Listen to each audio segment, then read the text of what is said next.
శ్రీ గురు గణేశ శారదాభ్యో నమ. వాగ్బలం ప్రేక్షకులకు నమస్కారం. భారతీయ సంప్రదాయాల్లో గ్రామీణ ప్రాంతాల్లో పల్లెల్లో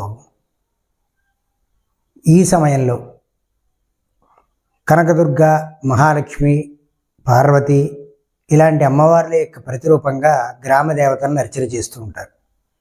ఈ గ్రామ దేవతల యొక్క విశేషం ఏమిటయ్యా అంటే, ఈ సమయంలోనే ఈ వర్షాకాల సమయంలో ఆషాఢ శ్రావణ మాసాల్లో అమ్మవారికి శారీ ఇవ్వడమని, అలాగే కొన్ని ప్రాంతాల్లో బోనాలని, కొన్ని ప్రాంతాల్లో శారీ ఇవ్వడమని, జాతరలని చేస్తూ ఉంటారు. అయితే ఇందులో పరమార్థం ఏమిటి? జాతరలు చేయడంలో పరమార్థం ఏమిటి అంటే, గొప్ప ఆరోగ్యకరమైనటువంటి వైజ్ఞానిక ఆలోచన మన పెద్దల్లో ఉంది. ఏమిటయ్యా అంటే, ఈ అమ్మవారిని మారెమ్మ, మరిడమ్మ, పల్లాలమ్మ, జల్లాలమ్మ, గోగులమ్మ, వెలగలమ్మ, ఇలా రకరకాల గరగలమ్మ, ఇలా రకరకాల పేర్లతో పిలుస్తూ ఉంటారు. అయితే ఈ దేవతల్ని ఈ సమయంలో అర్చన చేయడానికి, జాతరలు చేయడానికి ప్రధాన అంశం అమ్మవారిని పుట్టింటికి తీసుకొస్తూ ఉంటారు. ఆ పుట్టింటి దగ్గర ఒక నెల్లాళ్ళు ఉంటుంది అమ్మవారు. ఆ తర్వాత ఆ నెల రోజుల్లోనూ రోజు విడిచి రోజు ప్రతిరోజు ఆ గ్రామం అంతా వేప రొట్టెలు కట్టుకుని అమ్మవారి యొక్క ఇత్తడి ఘటాలతో శిరస్సును ధరించి ప్రతి ఇంటికి తిరుగుతూ ఉంటారు. ఆ ప్రతి ఇంటికి తిరిగిన సందర్భంలో పసుపు నీళ్లు అమ్మవారి యొక్క రూపంలో ఆ ఘటం ఎత్తుకున్నటువంటి ఆసాదులు ఎవరైతే ఉన్నారో వాళ్ళ పాదాలకి పసుపు నీళ్లు పోస్తూ ఉంటారు. అమ్మవారికి పసుపు కుంకుమ సమర్పణ చేస్తూ ఉంటారు. బియ్యము, ఫలాలు సమర్పణ చేస్తూ ఉంటారు. ఈ వేపరొట్టెలతోటి ఊరంతా తిరగడం వల్ల మసూచి, మలేరియా, డెంగ్యూ లాంటి అనేక రకాల వ్యాధులు వ్యాప్తి చెందేవి పూర్వం. కాబట్టి అలాంటి వ్యాధుల నుంచి రక్షణ పొందడం కోసమై వేప చెట్టు యొక్క ఆకులను ఆ వీధులలో తిప్పడం ద్వారా అమ్మవారికి అలంకరణ చేస్తూ వేపరొట్టెలతో తిరగడం ద్వారా అక్కడ ఉన్నటువంటి ఇలాంటి సూక్ష్మజీవులు ఏవైతే ఉన్నాయో అవి నశింపబడతాయి. తద్వారా మానవుని యొక్క, ఆ గ్రామంలో ఉన్న వాళ్ళ యొక్క, పల్లెలో ఉన్నటువంటి వారి యొక్క ఆరోగ్యాన్ని కాపాడేటువంటి గొప్పదైనటువంటి ఆరోగ్య సూత్రం ఇందులో మనకు కనబడుతుంది. అంతేకాదు పసుపు నీళ్లు యాంటీబయాటిక్.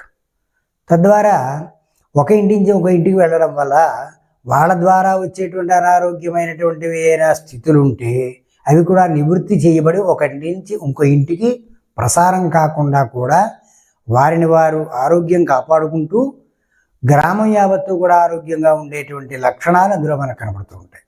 ఇంతేకాదు అమ్మవారికి నివేదనగా చనివిడి, వడపప్పు, పానకం లాంటివి పెడుతూ ఉంటారు. ఇవి చాలా బలీయమైనటువంటివి, రోగ నిరోధక శక్తిని పెంచేటువంటివి. ఈ వర్షాకాలంలోనే ఇప్పటిదాకా నిద్రాణంగా ఉన్నటువంటి క్రిములు ఏవైతే ఉన్నాయో, సూక్ష్మజీవులు ఏవైతే ఉన్నాయో, బ్యాక్టీరియా ఏదైతే ఉందో ఒక్కసారి వర్షాలకి మళ్ళీ ఉద్వేగంగా బయటకు వచ్చేటువంటి పరిస్థితి. ఆ సందర్భంలో అవన్నీ కూడా గ్రామాల్లో పడుతూ ఉంటాయి. ఆ గ్రామాల్లో పడి అనారోగ్యం కలగజేస్తాయి. కాబట్టి మానవ సంరక్షణే ఇక్కడ ప్రధానంగా.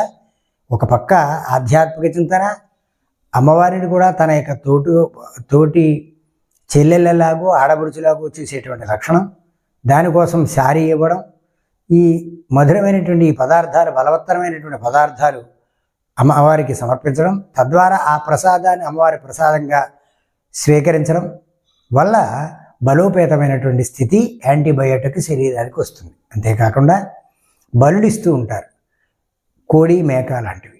ఇవి కూడా కారణం ఏమిటి అంటే, వ్యావసాయిక క్షేత్రాలలో శ్రమపడి ఉన్నటువంటి వారికి ఈ అనారోగ్య పీడిత అప్పుడే చేలల్లో వస్తున్నటువంటి సూక్ష్మ క్రిములు ఏవైతే ఉన్నాయో, బ్యాక్టీరియా వారి శరీరానికి వ్యాపించి అనారోగ్యం కలగజేసేటువంటి స్థితులు ఏర్పడవచ్చు.